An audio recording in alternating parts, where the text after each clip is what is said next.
What's up, you guys? Welcome back to my channel. It is your girl Marielle, imperfectly back with another video. I'm sitting in my car. I'm not going anywhere. I actually was about to go somewhere, but I decided to chat with you guys really quickly.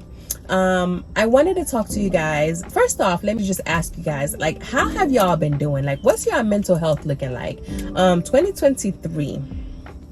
I know every time I get on here, I'm like, yo, this year or this month, I'm going to be more consistent. I'm going to put out more videos.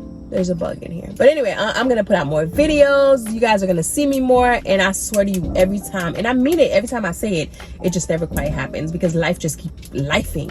And so I wanted to stop by. I feel like it is a must that I come by and talk to y'all today. And the topic of today is just how heavy everything has been. Like, the world is dark. I don't know about you. I don't know about your neck of the woods. My world, from my lens, things are dark. I don't know if you guys are tuned into what's going on between Israel and the everything is. I've never seen more dead baby bodies in my entire life. If you follow Sean King on Instagram, I made a post the other day, like, I'm gonna have to mute him because I've seen more dead bodies this past 2 weeks to a month than I have my entire 40 years of living.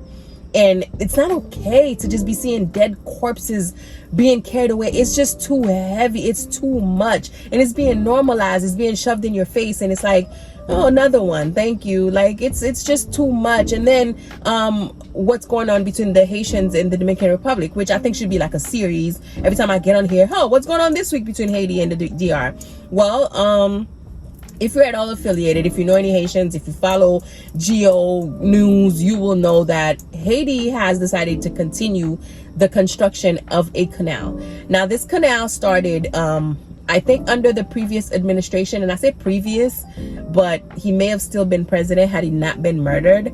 But under Jovenel Moise, there was a canal proposed or started, which would serve as a means of water supply to a very large part of the country. We would then be able to grow our own food, which is something we used to do before. We've never been as dependent as we are today on other people for food. Haiti has always been known for our rice. We grow our own rice in Latibonite. Like, we've always grown our own rice. We've always been as a matter of fact, we exported rice. And so something happened with Clinton where he had this brilliant idea to do something that was supposed to benefit us, but of course it ended up benefiting him and the American people. Surprise, surprise. We rich countries that produce a lot of food should sell it to poor countries and relieve them of the burden of producing their own food. So thank goodness they can lead directly into the industrial era. It has not worked. It's maybe been good for some of my farmers in Arkansas, but it has not worked. It was a mistake. It was a mistake that I was a party to. I am not pointing the finger at anybody. I did that. I have to live every day with the consequences of the lost capacity to produce a rice crop in Haiti to feed those people. Because of what I did, nobody else. To now where we are asking Haitians are importing rice to Haiti. Like, we literally cannot fend for ourselves. And word on the curb is that at some point the Dominican Republic even poisoned our land to where we can't grow stuff that we used to grow, making us dependent on them. And so most of the food that we consume as Haitians, a mosquito. Most of the food that we consume in Haiti come from the Dominican Republic. One, because they're the closest.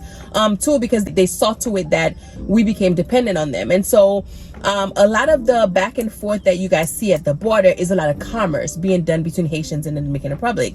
So what happened was we decided we were going to continue building this canal. And the canal happens to lay at the very border at Diabon and like Wanamet. And so for whatever reason, Dominican Republic has the upper hand. So they don't feel like we have the right to construct said canal. And because also they know that by building this canal, we would have water supply for a very large part of the country, making us less dependent on them for food. This sent the president, Abibi, who is of Lebanese descent. Anyway, stay focused, into like an uproar. He is upset. He's so pissed that first thing he did was close the border. When he saw that the Haitian people got together, we put our whole L'Union fait la force to work, and we all got together. Mind you, this is not being funded by the government. It's not being funded by any particular organization. The Haitian people have gathered together, and we are building this canal. He got so pissed that he closed the border. He immediately closed the embassy, stopping the issuance of visas to Haitian people. So even with money on hand, which is about $550 and up, you can't get a visa. So you're not welcome here. The ones of us who are in, we have to check every month. We have to go out every month because your year visa only allows you a 30-day stay. And if you're an immigrant, if you have ever visited anywhere on a visa, you know this. A visa doesn't mean you get to just rock out. You have to come in and out. There's rules you have to abide by. So by closing the border, I personally am not able to go out when my 30 days was up, which makes everyone illegal. So I might as well have crawled under the wire, as my homegirl like to put it, jambe filant, to come here, or across the river to come, because with my visa and my passport very much current, I'm illegal. So this just gives them yet another way to be able to target Haitians and deport them, and they have been doing so. Children are being ripped out of schools. If you go to the hospital, you're not being serviced. I mean, Haitian people have been targeted at an all-time high.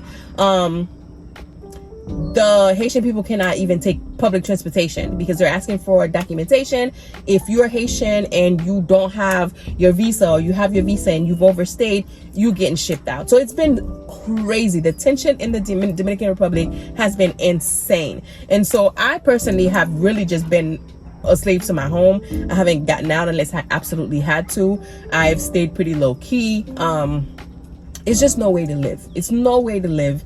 I'm hearing so many stories about 7 babies being found dead in cemeteries, a car full of Haitian people dying, a construction site who had a bunch of over 100 Haitian people working at his project for over 3 months. They were supposed to get paid. Every time they were supposed to get paid, he kept putting them off. And finally, when they were like, we need to get paid, he kept giving them excuses. And then he said, you know what, let's go ahead and have this meeting. And he took them out to this field.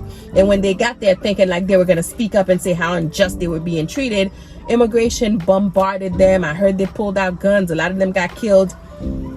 It is crazy what's going on in the DR. It is insane.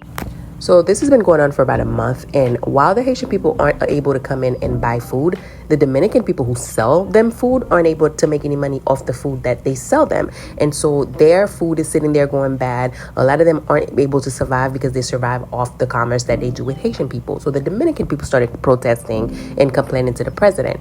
And so for that, the president decided, let me be smart and open the border only for trade. And so the Haitian people were like, no, absolutely not. You're not going to use us and just open the border to take our money. They decided to close their side of the border.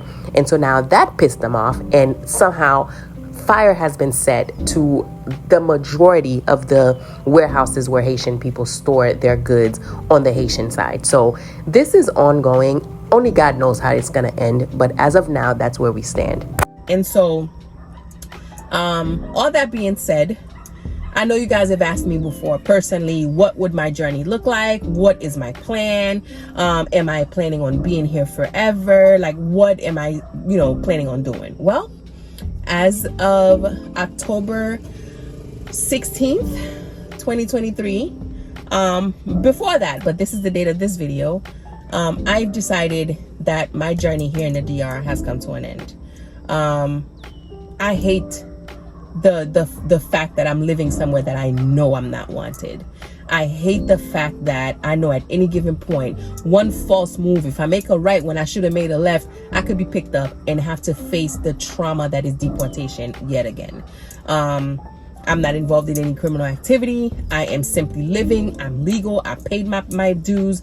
However, I'm no longer welcomed here. I don't know if I ever was, but at this point, it's dawned on me that they don't want you here. They've made it clear. There's a video circling around of one of the politicians saying we have 90 days to vacate.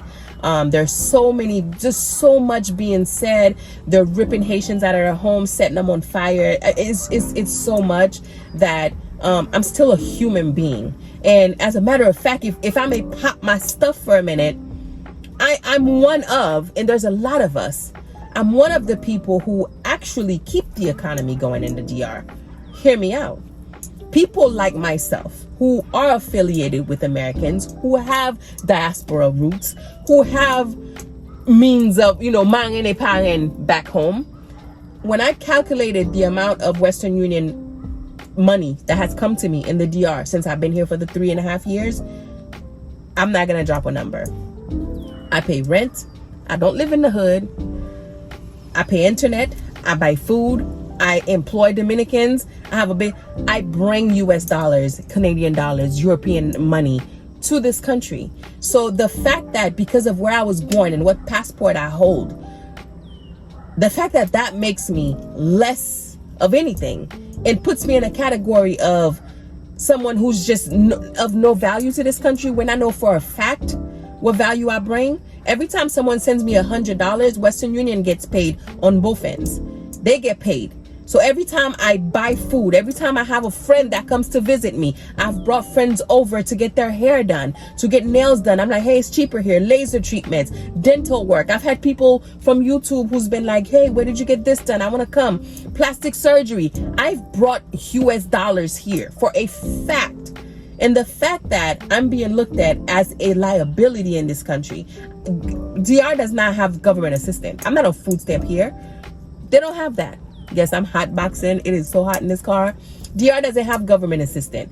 I'm not living on the back of any Dominican. Let me be clear. As a matter of fact, I spend more dollars than any Dominican. And so the fact that none of that matters, I could be walking down the street and they ask me for my document. If I present that little book with the two pieds palmis, that automatically makes me illegal and a vaurien, and you need to get the F out. It's time for me to go. I would love to go somewhere where I'm appreciated for me. I'm looked at as an individual and not as a whole. I understand I come from Haiti. I understand a lot of Haitians people come illegally and they're not working. I understand all that. Trust me, I get it. But I want each and every one of us to be given a fair chance.